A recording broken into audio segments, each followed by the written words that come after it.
In this video, we will talk about reaction mechanisms by introducing intermediates and catalysts in chemical reactions. We will also talk about how to predict which step in a reaction mechanism is the rate-determining step by looking at the rate laws of the individual steps. Ozone is destroyed in the stratosphere by this reaction. O gas plus O3 gas results in 2O2 gas. The balanced chemical equation provides information about the beginning and the end of the reaction. And the reaction mechanism gives the path of the reaction. So therefore, reaction mechanisms provide a very detailed picture of which bonds are broken and formed during the course of a reaction. In fact, the definition of a reaction mechanism is a set of steps that describes how a reaction occurs at the molecular level. The above reaction has been shown to have a two-step reaction mechanism that is catalyzed by Cl gas. This mechanism looks like Cl gas plus O3 gas results in ClO gas plus O2 gas, and ClO gas plus O gas results in Cl gas plus O2 gas. If you add these reactions together, the Cl gas will cancel because it is on the reactants in the first equation and the products in the second equation. The ClO gas will also cancel because it is in the products on the first reaction and in the reactants on the second reaction. So you will be left with the starting equation again. O gas plus O3 gas results in 2O2 gas. In our previous example, ClO gas is an intermediate because it is produced by the first reaction and then consumed in the second reaction. The definition of an intermediate is a molecule that is formed in an elementary step and then reacts in another elementary step to give the products. Cl gas is a catalyst because it is consumed in the first reaction but then produced again by the second reaction. A definition of a catalyst is something that speeds a reaction up but is not consumed or is regenerated in the reaction. Cl gas is a homogeneous catalyst because it is the same phase of matter, gas phase, as the rest of the reactants and products in the reaction. There are also heterogeneous catalysts, which are not in the same phase of matter as the rest of the reactants and products. We will talk more about catalysts later. An elementary step is an interesting concept in kinetics, and if a reaction proceeds via several elementary steps, they must add to give the balanced equation. An elementary step is a molecular level view of a single process happening in a chemical reaction, or an elementary step is any process that occurs in a single step. An elementary step that involves the breakdown of a single molecule is called unimolecular. An elementary step that involves the collision of two molecules is called bimolecular. There are termolecular elementary steps, but they are much less common because three molecules colliding together at the same time and at the same place is rare. Uni, bi, and termolecular reactions are all descriptions of the molecularity of an elementary step. The molecularity of an elementary step is the number of reacting atoms, ions, or molecules, and the molecularity of an elementary step is the same at its reaction order. So, elementary step's reaction order does depend on the stoichiometry of the reaction.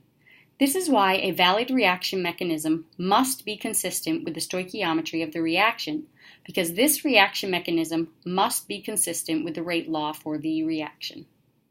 The rate law of an elementary step is determined by its molecularity, so unimolecular processes are first order, bimolecular steps are second order, and termolecular processes are third order. The rate-determining step is the slowest of the elementary steps.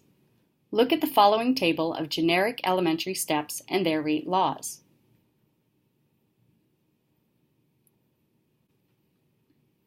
Therefore, the rate-determining step governs the overall rate law for the mechanism. For another example, consider this chemical reaction. 2NO gas plus Br2 gas results in 2NOBr gas. This rate law has been experimentally determined to be rate equals K times the concentration of NO squared times the concentration of Br2. This process takes place via two elementary steps. Step 1. NO gas plus Br2 gas is in equilibrium with NOBr2 gas. It is the fast step for this process, and step 2, NOBr2 gas plus NO gas results in 2NOBr gas is the slow step for this process. Since the rate determining step governs the overall rate law for the reaction, and the second step is the slow and therefore rate determining step, the rate law for this elementary step is rate equals K2 times the concentration of NOBr2 times the concentration of NO. But this does not look like our experimentally determined rate law. Also, rate laws should not be dependent on the concentrations of intermediates because they are unstable, and NOBr2 is an intermediate. So therefore, we will use the rate law of the fast step and assume it is at equilibrium. Then we have NO gas plus Br2 gas is in equilibrium with NOBr2 gas, where the forward reaction has a rate constant of K and the reverse reaction has a rate constant of K-1. Then, by the definition of equilibrium, K times the concentration of NO times the concentration of Br2 equals K-1 times the concentration of NOBr2. So we need to express the concentration of NOBr2, the intermediate, by the concentrations of the NO and the Br2, the reactants, which we can do with the equilibrium expression we just wrote. The concentration of NOBr2 equals K1 divided by K-1 times the concentration of NO times the concentration of Br2. Substitute this value of the concentration of NOBr2 into the rate law from the elementary step, and we end up with rate equals K2 times K1 divided by negative K1 times the concentration of NO times the concentration of Br2 times the concentration of NO. If the experimentally determined rate constant equals K2 times K1 divided by K-1, then this rate law is equivalent to the experimentally determined rate law. Rate equals K times the concentration of NO squared times the concentration of Br2. A catalyst can lower the activation energy of a reaction and therefore change the rate of a chemical reaction. If a catalyst lowers the activation energy, the reaction will proceed at a faster rate, as this graph shows. A catalyst can also add an intermediate to a reaction, and then the graph of a reaction pathway looks like this. As you can see from the graph, if a catalyst adds an intermediate to a reaction, the catalyst lowers the activation energy of both steps lower than the uncatalyzed reaction. Or a catalyst can operate by increasing the number of effective collisions.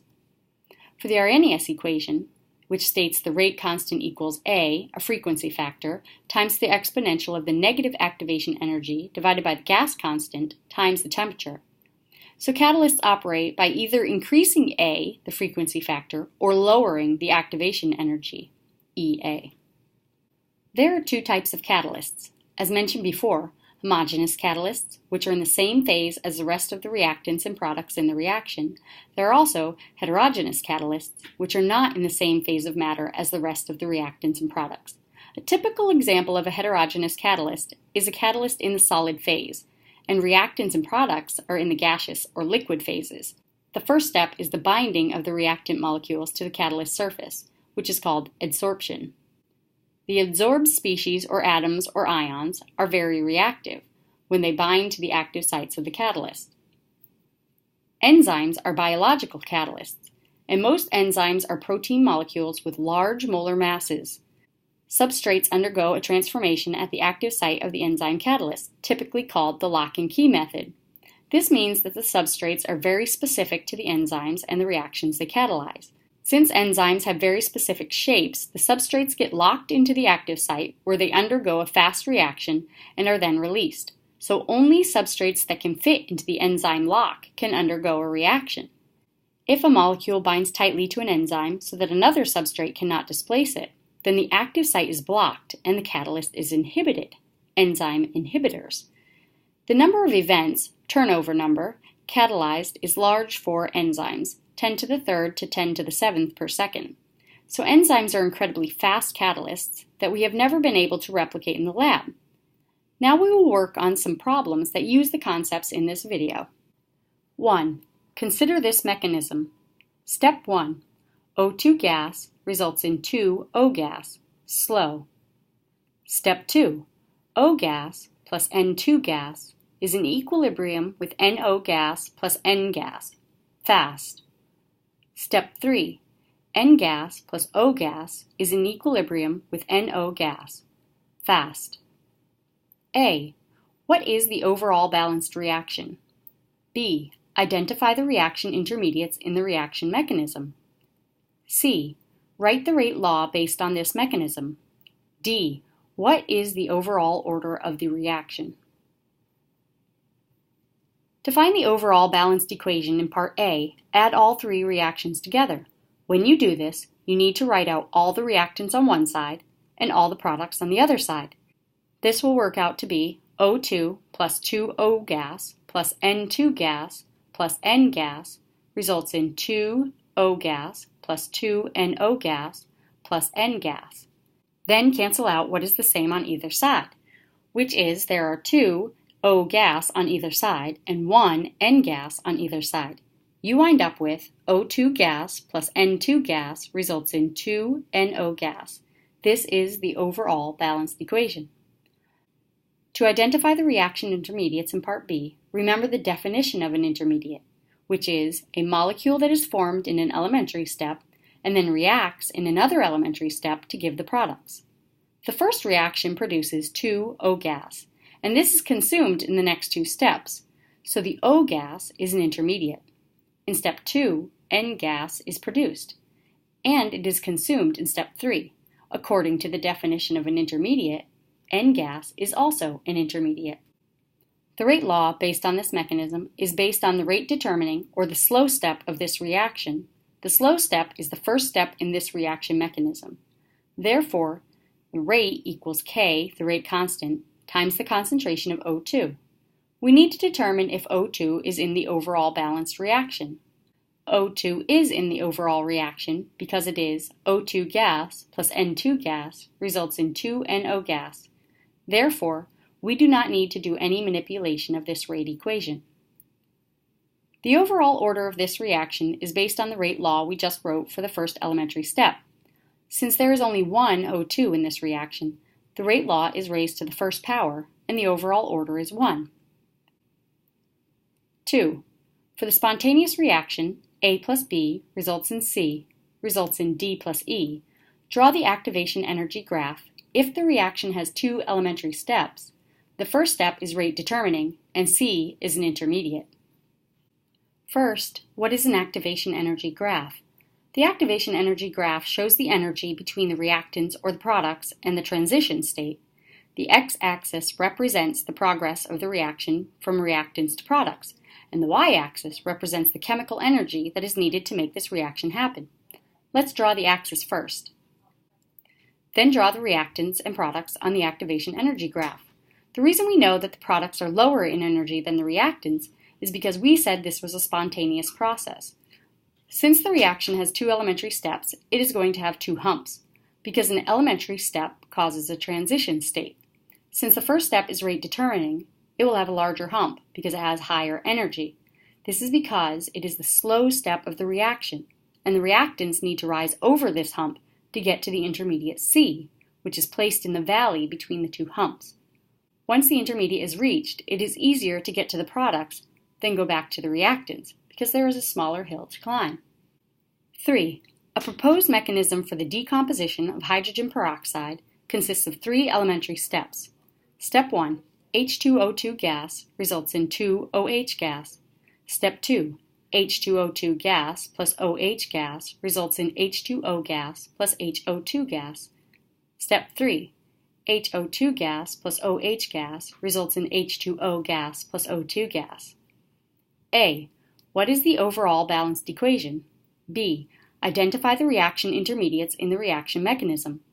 C. If the rate law for the reaction is 1.5 order in H2O2, which step is the rate determining step? To find the overall balanced reaction equation in Part A, add all three reactions together. When you do this, you need to write all the reactants on one side and all the products on the other side. This will work out to be 2 H2O2 gas plus 2 OH gas plus HO2 gas results in 2 OH gas plus 2 H2O gas plus HO2 gas plus O2 gas.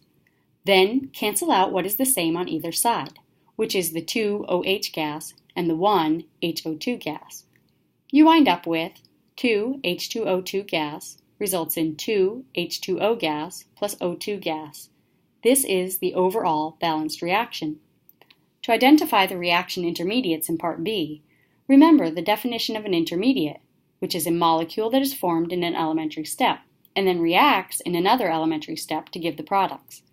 The first reaction produces 2OH gas, and this is consumed in the next two steps, so the OH gas is an intermediate. In step 2, HO2 is produced, and it is consumed in step 3. According to the definition of an intermediate, HO2 is also an intermediate. In Part C, to find which step is rate determining, write the rate law they give you. It is rate equals K times the concentration of H2O2 raised to 1.5 power. This brings up another important point about rate laws. They can be raised to fractional powers. Then write the rate law for each of the elementary steps. Step 1's rate law would look like rate equals K1 times the concentration of H2O2. Step 2's rate law would look like rate equals K2 times the concentration of H2O2 times the concentration of OH. Step 3's rate law would look like rate equals K3 times the concentration of HO2 times the concentration of OH. The rate laws must have their concentration of intermediates eliminated, because intermediate concentrations are unstable. Step 1's rate law can be left as it is, because it has no intermediates in it. Unfortunately, it does not match with the experimentally determined rate law. This means that step 1 cannot be the rate determining step. If step 2 is a rate determining step, its rate law has a reactant, H2O2, and it has an intermediate in it, OH. If step 3 was the rate determining step, its rate law has two intermediates in it, HO2 and OH. The intermediate OH can be eliminated from a rate law via the first equation, which, if we assume that this fast reaction, H2O2 gas, in equilibrium with 2OH gas, has a rate constant of K1 for the forward reaction, and the reverse reaction has a rate constant of K-1, therefore, this is an equilibrium which will have a rate law of K1 times the concentration of H2O2 equals K-1 times the concentration of OH squared. So we need to express the concentration of OH, the intermediate, by the concentration of the H2O2, the reaction, which we can do with equilibrium expression we just wrote. The concentration of OH squared equals K1 divided by K-1 times the concentration of H2O2. Take the square root of this rate law, and we end up with the concentration of OH equals the square root of K1 divided by the square root of K-1 times the concentration of H2O2 raised to the 1/2 power. Substitute this value of the concentration of OH into both step 2 and step 3's potential rate laws. If we substitute it into step 2's rate law, we have rate equals K2 times the square root of K1 divided by the square root of K-1 times the concentration of H2O2 times the concentration of H2O2 raised to the 1/2.